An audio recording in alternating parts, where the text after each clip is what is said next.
आज मैं आपको Node.js के बारे में डिटेल में बताने वाला हूं कि क्या Node.js आज के डेट में सीखना चाहिए या नहीं सीखना चाहिए। तो कुछ मैं पॉइंट्स आपके साथ शेयर करूंगा, ये पॉइंट्स आपको ये डिसाइड करने में मदद करेगा कि क्या आपको Node.js आज के डेट में सीखना चाहिए या नहीं सीखना चाहिए। बहुत सारे लोग ये सोचते हैं कि Node.js सीखूं या फिर पाइथन या फिर अदर, तो आप बहुत ज़्यादा कंफ्यूज हो गए होंगे। तो डेफिनेटली ये वीडियो अंत तक देखिए, इससे आपको काफ़ी ज़्यादा मदद मिलने वाला है और ये पॉइंट आपको डेफिनेटली डिसाइड करने में मदद करेगा कि क्या Node.js आपके लिए सूट करेगा या नहीं करेगा। तो पहला पॉइंट है वो है लो लर्निंग कर्व। जैसा कि आपको पता है कि जावा स्क्रिप्ट जो है वेब एप्लीकेशन के लिए नंबर 1 चॉइस होगा।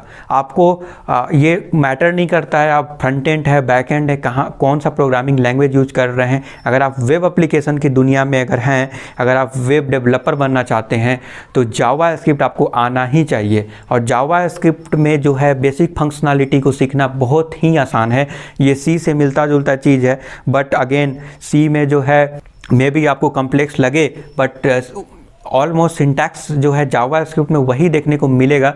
और मैं आपको बोलूँगा कि बिगनर के पॉइंट ऑफ व्यू से देखा जाए तो बड़े आसानी से आप सीख सकते हैं, क्योंकि सिंटैक्स जो है थोड़ा सी से मिलता जुलता है और थोड़ा जो है फंक्शनलिटी है किसी भी वेब एप्लीकेशन को प्राप्त करने के लिए वो जावा स्क्रिप्ट में जो है बड़े आसानी से जो है आप प्राप्त कर सकते हैं। कई सारे ट्यूटोरियल और ब्लॉग्स एवरीथिंग जो है अवेलेबल हैं।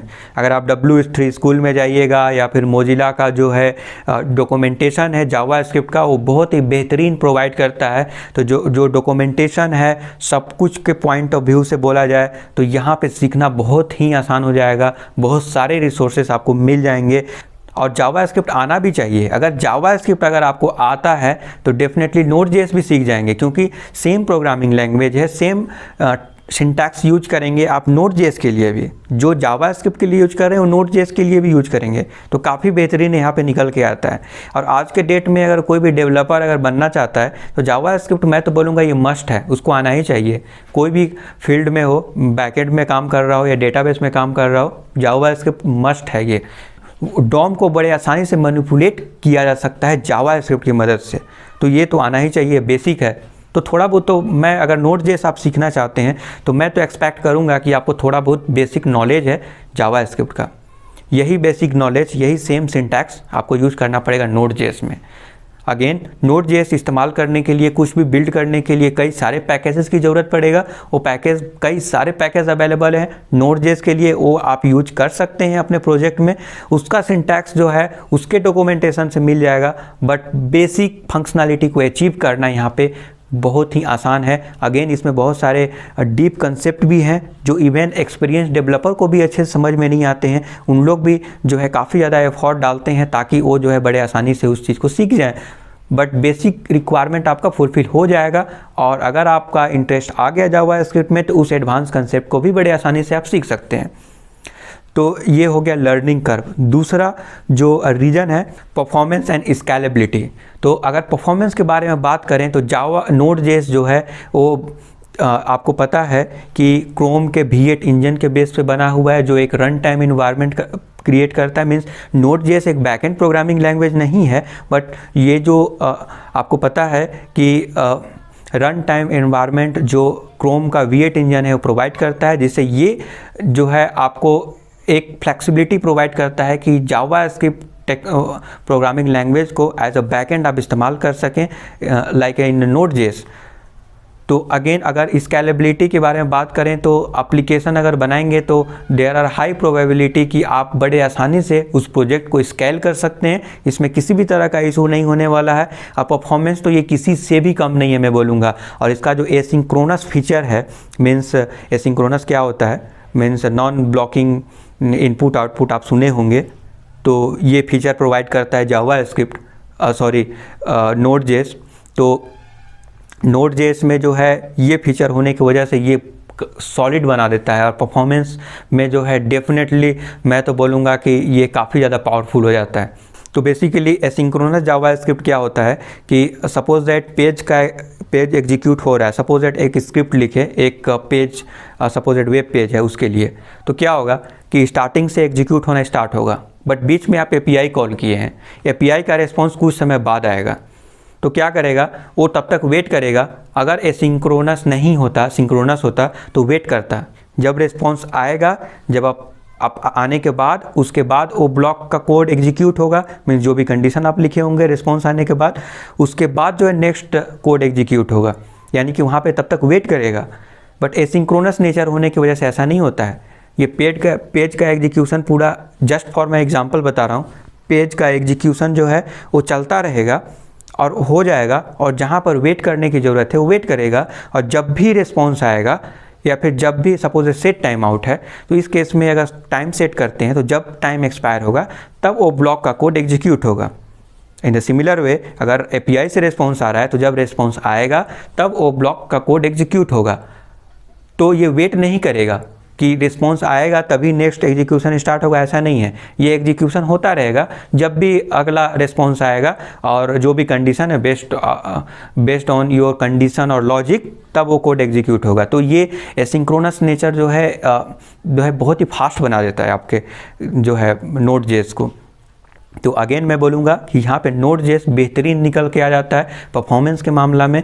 और स्केलेबिलिटी तो आप पूछिए मत, पेपाल और बहुत बड़े बड़े कंपनीज अगर Node.js का इस्तेमाल करते हैं तो आप ये नहीं बोल सकते हैं कि इसको स्केल नहीं किया जा सकता है। अगेन बहुत ही बड़े बड़े कंपनी इस्तेमाल करते हैं, तो मैं बोलूँगा कि Node.js परफॉर्मेंस और स्केलेबिलिटी के मामला में बहुत ही बेहतरीन साबित होता है यहाँ पे।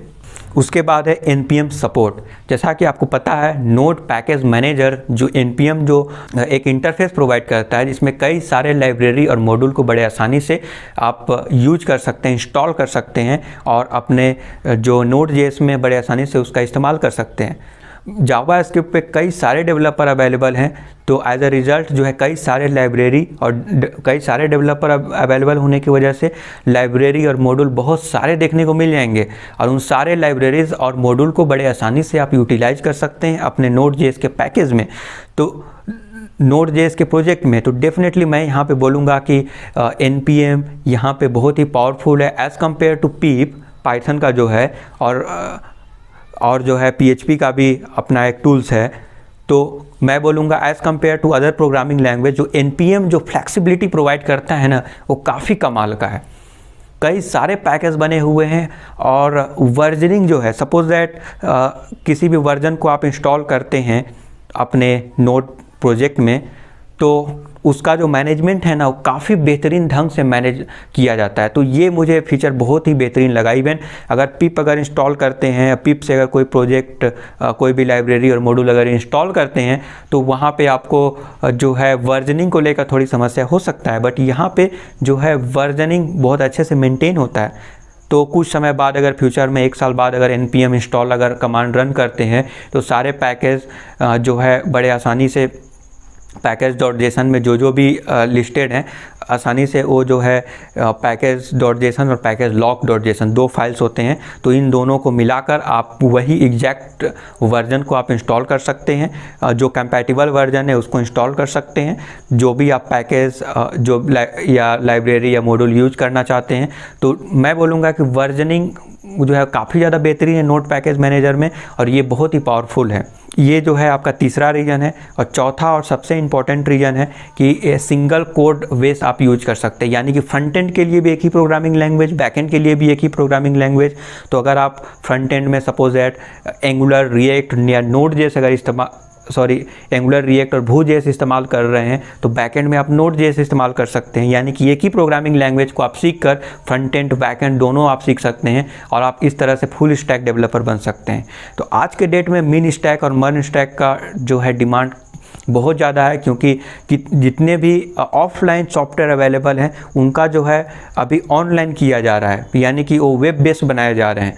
तो अगेन इन सारे डेवलपर का डिमांड बढ़ गया है मार्केट में। आज के अगर हम पॉइंट ऑफ व्यू से बोलें तो ह्यूज मार्केट है, बहुत सारे डेवलपर की ज़रूरत है, और अगेन बहुत ही बेहतरीन डेवलपर को फाइंड आउट करना मुश्किल हो जाता है। तो यहाँ पे अगर आप जावा स्क्रिप्ट में एक्सपर्ट हैं, यानी कि आप फ्रंट एंड बैक एंड अगर सब कुछ जानते हैं, तो ये काफ़ी ज़्यादा जो है एडवांटेज आपको प्रोवाइड करेगा। तो मैं बोलूँगा कि Node.js जो है डेफिनेटली आपको सीखना चाहिए। ये सब पॉइंट्स हैं जिसके वजह से मैं बता रहा हूँ अगेन यहाँ पे आप सोच रहे होंगे कि डीनो आ गया है तो क्या नोड.जेएस रहेगा या नहीं रहेगा। तो अगेन मैं बोलूँगा कि नोड.जेएस को आज के डेट में रिप्लेस करना इतना आसान नहीं होगा। डीनो जो है प्रारंभिक अवस्था में है, अभी अभी कुछ समय पहले जो है आप नाम सुने होंगे कि क्या डीनो सीखना चाहिए या नहीं सीखना चाहिए, बट मैं बोलूँगा कि नोड.जेएस जो सीख रहे हैं उसी का कंसेप्ट को यूज करके डीनो आप कर सकते हैं। अगर आपको फ्यूचर में शिफ्ट करना पड़ा तो बड़े आसानी से कर सकते हैं। तो जो है इसमें ज़्यादा किसी भी तरह का कन्फ्यूजन नहीं होने वाला है, आपको सिंटैक्स वगैरह सब कुछ ऑलमोस्ट मैच कर जाएगा वहाँ पे। तो आई होप कि ये वीडियो पसंद आया होगा। अगर फिर भी मुझे पता है कि कई सारे टॉपिक को, कई सारे चीज़ों को मैं मिस कर दिया, सपोज दैट आपको जॉब मिलेगा कि नहीं, सैलरी क्या होगा, ये इसके रिगार्डिंग अगर कुछ भी अगर डाउट है तो डेफिनेटली आप कमेंट करके पूछिए, मैं डिटेल में आपके साथ शेयर करूँगा। So thank you for watching.